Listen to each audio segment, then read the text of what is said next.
madaxweynaha cusub ee Puntland Siciid Cabdullaahi Dani oo waraysi gaar ah siiyay BBC-da ayaa ka hadlay arrimo ay ka mid yihiin khilaafka dhanka xuduudda ee kala dhaxeeya Somaliland iyo golaha iskaashiga maamul goboleedyada. Somaliland ayuu sheegay inay iyadu ku soo xadgudubtay dhulka uu sheegay in Puntland ay leedahay. Waxa uu tilmaamay in maamulada ay dhistaan golo ay sharci u leeyihiin arrintaasina ay tahay arrin dastuuri ah. dowladda federaalka ayuu sheegay inuu kala shaqayn doono wixii dib u dhis ah. Qali Baaruud oo Garowe ku waraystay ayaa marka hore weydiiyay waxa ay tahay hadafka uu ka leeyahay Puntland. hadafkeena ugu weyn waxa weeye inaan Puntland 20 sano ay jirtay hay'ado dawladeed oo dhameystiran baa ka jira muddada dheer ay jirtay waxa muuqanaysa meelaha qaybtooda habacsanaan inay jirto. hadafkeena koowaad waxa weeye wixii Puntland ay haysatay inaan tayeeno wixii ka habcay aan toosino wixii markaas tayo xumaan aan tayadooda kor u qaadno. sidoo kale hadafkayga labaad wuxuu ahaa inaan tiigsano waxa Puntland iyo shacabkeeda ay ku taamayeen inaan gaarno. dhanka amniga qaybo ka mid ah Puntland waxa ka hawlgala ururada Al-Shabaab iyo ISIS muxuu yahay qorshahaagu amnigu si aad wax uga qabatid arrinta? waa sax Puntland inkastoo ay sida gobolada kale ee koonfurta ay ahayn laakiin labada buurood ee dhinaca galbeed iyo bari ka kala xiga ee magaalada Boosaaso waxa xarumo kule ama ka howlgala Al-Shabaab iyo ISIS waxa nooga qorshaysan dawladda Puntland iyadoo kaashanaysa bulshadeeda iyo dhammaan awoodaha ay leedahay inay arrimahaas ahmiyad weyn siiso ulajeedada u dambeysana tahay inay soo afjarto si dalkan ammaankii uu ku noolon jiray loo helo. goormaad soo afjaraysaa xilli ma qabsan kartaa?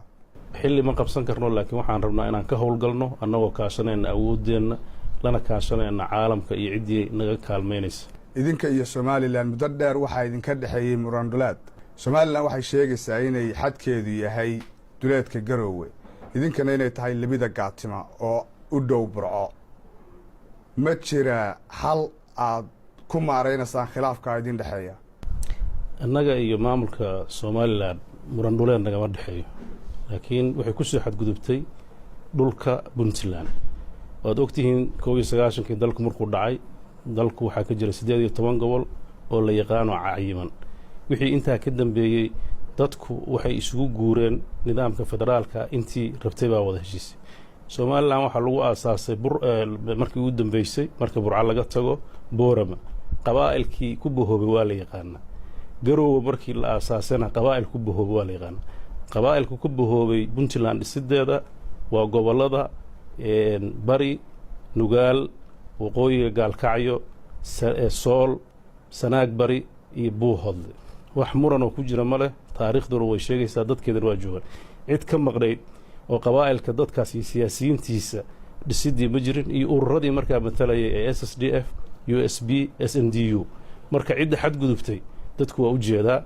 waxaan rajaynayaa inay iyagu waansamaan annagu dagaal ma aha ulajeedadeenu laakiin dhul muran aan uga jirno ma jiro. annaga muran ma jiro dhulkan dhul ay ku soo xadgudbeen way. marka waxaan rajaynaynaa inay si nabad uga tagaan oo ay ku noqdaan fariisimahoodii. iyaguna waxay aaminsan yihiin inaad idinku ku soo xadgudubteen xuduud ay la leeyihiin Soomaaliya. hadday iyagu Ingiriis noqdeen anagu Talyaani ma nihin. dhul 60kii ka hor Talyaani Ingiriis baa gumaysan jiray halka ma yaalo. dal Soomaaliyeed oo calan qaatay 1 Juulaay ummadda Soomaaliyeed oo xor ah oo jamhuuriyadda Soomaaliya lagu dhisay taas adduunka aqoonsan yahay UN ku aqoonsan yahay. dalka Soomaaliyeed waa dal Soomaali la yiraahdo. marka cidda khaldan iyana waa istaqaana annaguna waa ognahay. haddii labadiina fakaraay saa u kala fog yihiin midna uusan ka talaasulayn qadiyadiisa ma jirtaa cid kale oo idin dhexdhexaadin kartaa? haddii horta wixii iskhilaafsan baa wax loo kala qaadaa laakiin wixii khaldan waa la qabtaa. ani waxaan qabaa mashruuca Somaliland waa mashruuc khaldan oo wadadii saxda ahayd. marka kullay cid qabato way heli doontaa ama waqtiga qaban doona laakiin anigu hadda ma arko khilaaf annaga noo dhaxeeya. dalka Soomaaliya waa la yaqaanaa soodamihiisa goboladana waa la yaqaanaa dadka degan waa la yaqaanaa. marka halkaas waxay la tahay su'aasha iyaga awoodiin leed anu kama jawaabi karo. Puntland waa maamul goboleedka ugu weyn federaal xubnaha ka tirsan dawladda federaalka. xiriirka Puntland iyo dawladda dhaxana ba wanaagsan ee muddooyinkii xilligan hadda joogno.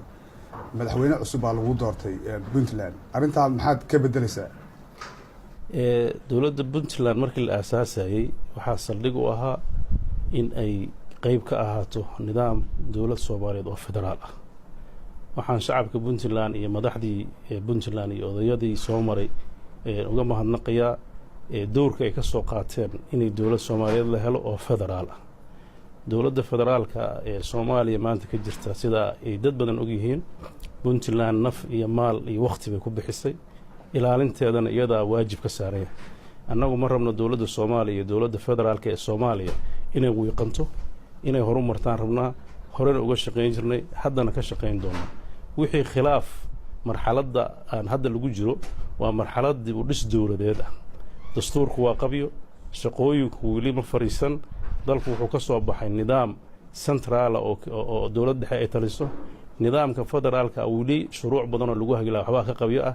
marka arrimaha laga wada shaqaynayo waxaan dhihi lahaa khilaaf maahan kala aragti duwanaan u baahan in laga shaqeeyo wey. waxaad musharax madaxweyne ka noqotay dowladda dhexe, wasiirna waad ka noqotay. waxaad sheegtay in loo baahan yahay in awoodda ay maamul goboleedada iyo dowladda dhexe u qabsadaan si sharciya. arrintaa adigu ma hirgelinaysaa? anigu waxaan ka shaqaynayaa geedi socodka dhismaha dowlad soomaaliyeed oo salf adag leh. marxaladan aniga dowlad wax la qaybsanayo marka weli dhismo dowladeed baa lagu jiraa. dhismaha marka lagu jirana dee aragti kala duwanaan dadka soomaaliyeed waa imaan kartaa. anu arag kala duwanaanta jirta khilaaf ma arko.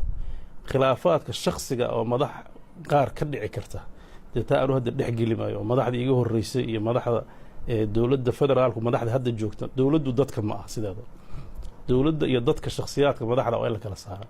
shakhsiyaad madaxa waa isqaban karaan, aragtiyaha shakhsiga oo ku kala duwanaan karaa, laakiin dowladda soomaaliya federaalka waa dowlad qura oo dadka soomaaliyeed oo dhan inay ka wada shaqeeyaan la rabo.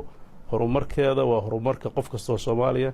puntlandna ahmiyad weyn bay u leedahay inay dowlad federaal oo salf adag inay dhisato. waxaa jirta in la asaasay golaha iskaashiga maamul goboleedada, inkastoo ay hirshabeelle ka baxday. madaxweyne adigu ma sii wadaysaa iskaashiga puntland, ma qayb bay ka sii ahaanaysaa? haddii horta dastuurka dhigaya in maamul goboleedyadu iskaashadaan wixii danahooda ka dhexeeya, marka in la iskaashado ma aha wax dastuurka soo fiiri. waxa dadku dowladnimadu waa waxa dadku ku heshiiyaan iyo dastuurka. wax walboo dastuurka nafaraya waa ku dhaqmi doonaa. wax walba oo puntland ay gaar u leedahayna waa ilaalin doonaa. wax walboo dowladda soomaaliyeed ay wadaagtana waa ka wada shaqayn doonaa haddii lahayd.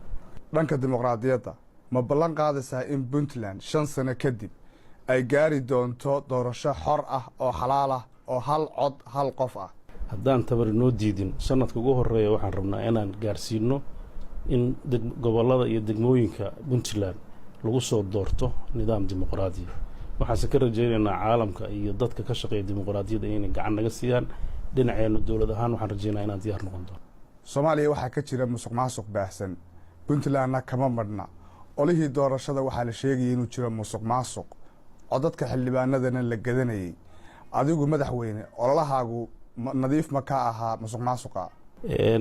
musuq maasuq baahsan baa dalka ka jira. musuq maasuq inuu jiro inaan jirin waxaa lagu caddayn karaa in hay-adaha la dagaalanka musuq maasuqa iyo habka dowladda ay u ilaaliso musuq maasuq inuu xoog leeyahay. meelaha aan leenahay waxaan tayayn doonaa maamulka ayaa saldhig u noqon doona in wax walba oo habraaca maamulka ku khaldan inuu qabto. marka inta aan taa la helin waxa kaleeto eedayn uma soo jeedinayno annaga dadka. aan kuugu celiyo mar kale madaxweyne, adiga ololahaagu nadiif ma ka ahaa musuq maasuqa? ololahayga olol xalaala oo nadiifa buu ahaa.